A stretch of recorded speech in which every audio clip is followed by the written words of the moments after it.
Hi guys, be the bull welcomes you again. तो एक और नया आईपीओ आने वाला है, तो चलिए उसकी डिटेल्स देखते हैं। उसके पहले अगर मेरी चैनल पर नए हैं तो प्लीज़ सब्सक्राइब कर दीजिए, बेल का बटन हिट करिए, लाइक करिए और मेरी वीडियो मेरी चैनल आपके सारे कॉन्टैक्ट के साथ भी शेयर करिए, ताकि उनकी भी स्टॉक मार्केट की जर्नी और भी ज़्यादा कॉन्फिडेंट, सक्सेसफुल और अवेयर हो पाए गाइस। तो चलिए आईपीओ जो है वो राशि पेरिफेरल्स लिमिटेड का है। आईपीओ डिटेल्स देखते हैं तो कि आईपीओ डेट जो है वो 7 फरवरी 2024 से लेकर 9 फरवरी 2024 तक है। फेस वैल्यू ₹5 पर शेयर। प्राइस बैंड जो है वो ₹295 से लेकर ₹311 पर शेयर, मतलब ये एक बुक बिल्ट इशू आईपीओ है। लॉट साइज 48 शेयर्स का है। टोटल इशू साइज 1,92,92,604 है। और फ्रेश इश्यूज के माध्यम से आएंगे सारे के सारे शेयर, मतलब 600 करोड़ रुपए जो कंपनी कलेक्ट करेगी वो सब के सब फ्रेश इश्यूज है। एक भी शेयर ऑफर फॉर सेल के ज़रिए, मतलब ओएफएस के ज़रिए नहीं है। So that is very good. Issue type जो मैंने आपको बताया बुक बिल्ट इशू आईपीओ, क्योंकि प्राइस बैंड की रेंज है।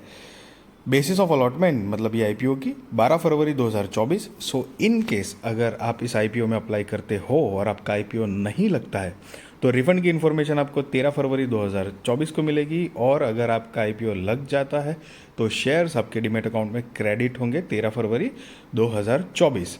लिस्टिंग डेट जो है वो 14 फरवरी 2024 है। Cut off time for UPI mandate confirmation शाम को 5 बजे 9 फरवरी 2024 है। लिस्टिंग जो है वो BSE NSE है गाइस। तो ये एक मेन बोर्ड आईपीओ है जिसकी शेयर होल्डिंग प्री इश्यू 4,66,07,061 है। शेयर होल्डिंग पोस्ट इश्यू 6,58,99,665 है। रिजर्वेशन देखेंगे तो QIB shares offered not more than 50% of the net issue, retail shares offered not less than 35% of the net issue, NII HNI shares offered not less than 15% of the net issue है। तो ये एक reservation का brief दिया उन्होंने। और retail में minimum एक लॉट के लिए तो अप्लाई करना ही है। 48 शेयर्स आएंगे और आपको 14,928 रुपये जमा करने पड़ेंगे। मैक्सिमम रिटेल में 13 लॉट के लिए अप्लाई कर सकते हो। 624 शेयर्स आएंगे, 1,94,064 रुपये आपको जमा करने पड़ेंगे। SHNI में मिनिमम 14 लॉट के लिए अप्लाई करना है, 672 शेयर्स आएंगे और 2,08,992 रुपये आपको जमा करने पड़ेंगे। SHNI में ही मैक्सिमम 66 लॉट के लिए अप्लाई करना है, 3,168 शेयर्स आएंगे, 9,85,248 रुपये जमा करने पड़ेंगे। BHNI में मिनिमम 67 लॉट के लिए अप्लाई करना है, 3,216 शेयर्स आएंगे, 10,176 रुपये आपको जमा करने पड़ेंगे गाइस। तो ये हो गई बात कम, मतलब शेयर्स अप्लाई करना है तो कैसे कैसे किस किस तरह से करना है। अब कंपनी के अगर प्रमोटर्स देखेंगे तो Krishna Kumar Chaudhary, Suresh Kumar Pansari, Kapil Suresh Pansari, Keshav Krishna Kumari Chaudhary, sorry Keshav Krishna Kumar Chaudhary, Chaman Pansari, Krishna Kumar Chaudhary HUF and Suresh M Pansari HUF। तो ये सारे के सारे कंपनी के प्रमोटर्स हैं जिनकी शेयर होल्डिंग प्री इशू 89.65% है और शेयर होल्डिंग पोस्ट इशू मतलब आफ्टर आईपीओ इनकी होल्डिंग होगी 63.41%। अब कंपनी के बिजनेस के बारे में थोड़ा ब्रीफ आइडिया लेते हैं तो कि 1989 से इनकॉर्पोरेटेड है। Guys I am really sorry, ये साइड में जो ब्लैक कलर का ग्लीच आ रहा है, प्लीज़ एडजस्ट विद दैट। तो कि 1989 से इनकॉर्पोरेटेड है। राशि peripherals limited is a company that distributes global technology brands in India. They specialize in products related to ICT or information and communication technology. The company's service offering include value-added services such as pre-sales, technical support, marketing services, credit solutions and warranty management services. तो ये सारा प्रकार का काम जो है ये company करती है। और बेसिकली कंपनी के जो मेन 2 वर्टिकल्स है बिजनेस के, उसके अंदर personal computing, enterprise and cloud solutions जिसको PES कहते हैं। This includes personal computing devices, enterprise solutions, embedded designs products and cloud computing. Lifestyle and IT essentials जिसको कहते हैं LIT। This includes the distribution of products such as components as graphic cards, central processing unit CPUs मतलब, and motherboards, storage and memory devices, lifestyle peripherals and accessories such as keyboard, mice, webcams, monitors, wearable casting devices, fitness trackers, and gaming accessories, power devices such as UPS and inverters, sorry, networking and mobility devices. तो ये company के basic two vertical business verticals है। अब company के पास client कितने हैं, तो कि कंपनी के जो क्लाइंट्स है वो इंक्लूड मतलब क्या क्या क्लाइंट है उसमें, Asus global PT limited, Dell international services India private limited, HP India sales private limited, Lenovo India private limited, Logitech Asia Pacific limited, Nvidia corporation, Intel American Inc, western digital limited जो कि UK based है, Schneider Schneider, I don't know exactly मतलब नाम ठीक से, Schneider Electric IT business India private limited, Eaton power quality private limited, ECS industrial computer co limited, Belkin Asia Pacific limited, TPV technology India private limited, LG electronics India private limited and Toshiba electronic components Taiwan corporation among others. तो guys company के पास जो clientele base है ना वो काफ़ी strong है, और ये बहुत सारी कंपनीज आपने तो सुना ही होगा जो लैपटॉप्स बनाती है, अलग अलग प्रकार के जो इंटरनेट के डिवाइसेस बनाती है, तो ये सारे के सारे इनके क्लाइंट्स हैं, तो इनको ये सारी चीज़ें देती है गाइस। तो मतलब इनके साथ कनेक्टेड है, तो मतलब कंपनी के क्लाइंटल बेस तो स्ट्रॉन्ग दिख रहे हैं। As of September 30, 2023, Rashi Peripherals is the national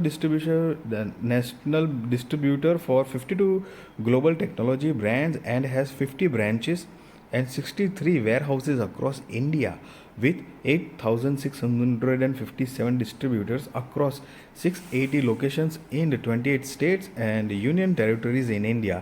तो गाइज ये कंपनी के बेसिकली क्लाइंटल बेस है, कहाँ कहाँ कंपनी का रीच है, और कंपनी के टोटल 1,433 एम्प्लॉयज़ है, including 549 employees in the sales and marketing team और 64 employees in the technical support team.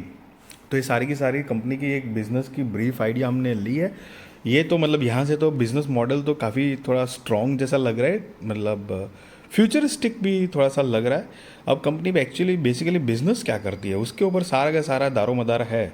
तो कि यहाँ पर 31 मार्च 2021, 22, 23 और 30 सितंबर 2023 के फाइनेंशियल्स है गाइज, ये सारे फिगर्स करोड़ में है।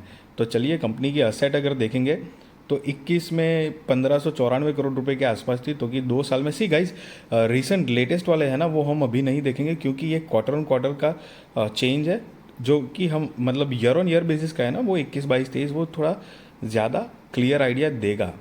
हालांकि वो भी इम्पोर्टेंट है, बट द थिंग इज़ कि यहाँ से थोड़ा ज़्यादा एक हमको आइडिया मिल सकता है। आप चाहो तो बाद में वो भी पॉज करके पढ़ सकते हो, बट द थिंग इज़ 21 के मुकाबले 23 में कंपनी की एसेट जो है वो बढ़ी हुई है। 23 में 2,798 करोड़ है। रेवेन्यू पहले 21 में 5,930 करोड़ थी, जो कि अभी बढ़कर मतलब 23 में 9,468 करोड़ है। प्रॉफिट जो है वो 21 में 136 करोड़ रुपए के आसपास था, जो अभी 123 करोड़ रुपए के आसपास है गाइस। प्रॉफिट कंपनी का 2 साल के कंपेयर में घटा है, जबकि सेल्स बढ़ा है। तो कंपनी के मतलब आई मीन सेल्स में इम्प्रूवमेंट है, तो मतलब एक्सपेंसेस काफ़ी हो रहे हैं। अब बोरोइंग्स के ऊपर देखेंगे क्या है वो तो तब पता चलेगा, बट लास्ट ईयर के कंपैरिजन में भी देखेंगे 22 के हिसाब से तो 182 करोड़ से 123 करोड़ का धंधा मतलब नेट प्रॉफिट जनरेट किया है। हालांकि प्रॉफिटेबल है company, but the thing is कि थोड़ा डाउन है।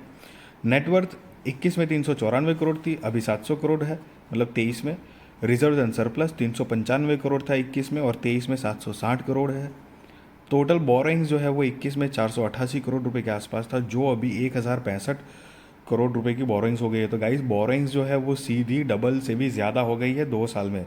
तो यहाँ पर मतलब सीधा सीधा पता चल रहा है कि कंपनी को बिजनेस करने के लिए मतलब रेवेन्यू जनरेट करने के लिए बोरोइंग्स ली है, रेवेन्यू जनरेट कर रहे हैं, बट ब्याज चुकाने में बोरोइंग्स ली है उसका, और दूसरा जो भी कंपनी चलाने के लिए जो अदर एक्सपेंसेस होते होंगे सारे मिला के मार्केटिंग ये वो सब में कंपनी के जो प्रॉफिट्स है वो थोड़े मतलब कम आ रहे हैं, उसकी इफ़ेक्ट हो रही है। और आप नीचे पढ़ सकते हो अमाउंट इन करोड़ लिखा हुआ है। सो सारे फिगर जो है मैं आपको ये थोड़ा डिटेल में इसलिए बताया क्योंकि ये आपको एक आइडिया है कि कंपनी बिजनेस एक्चुअली कैसे कर रहे हैं, ठीक है। अब कंपनी की परफॉर्मेंस इंडिकेटर देखेंगे तो कि 2050 करोड़ रुपए के आसपास की मार्केट कैपिटलाइजेशन है, तो कि स्मॉल कैप कंपनी है गाइस, जिसका ROE 19.33%, ROE 14.21%, debt to equity 1.53, RONW 17.60%, PBV 1.86। अब EPS देखेंगे, pre IPO 26.46, post IPO 21.86, PEX pre IPO 11.75, post IPO 14.23। और यहाँ पर नीचे जो नोट दी गई है कि ये IPO मतलब में EPS जो है प्री IPO और पोस्ट IPO उन्होंने कैलकुलेट कैसे किया हुआ है उसको मतलब उन्होंने बताया हुआ है। आप चाहो तो पॉज करके पढ़ सकते हो। और कंपनी के अब ऑब्जेक्ट ऑफ इशू मतलब ये IPO क्यों लाना चाहते हैं, तो कि प्री पेमेंट और शेड्यूल्ड रीपेमेंट ऑफ ऑल और अ portion of certain outstanding borings avail by the company, मतलब कर्जा चुकाना चाहते हैं। Funding working capital requirements of the company and general corporate purpose. तो ये बेसिक 3 रीज़न कंपनी ने दिए हैं। गाइस, मैं आपको कोई सजेस्ट नहीं करता हूँ कि आप IPO में अप्लाई करो या ना करो, वो आप अपने रिस्क रिसर्च और फाइनेंशियल एडवाइज़र को पूछ कर करना। But yes, be responsible trader, be responsible investor, value your money. और वीडियो अच्छी लगी तो ज़रूर लाइक शेयर सब्सक्राइब करिए। Thank you so much guys.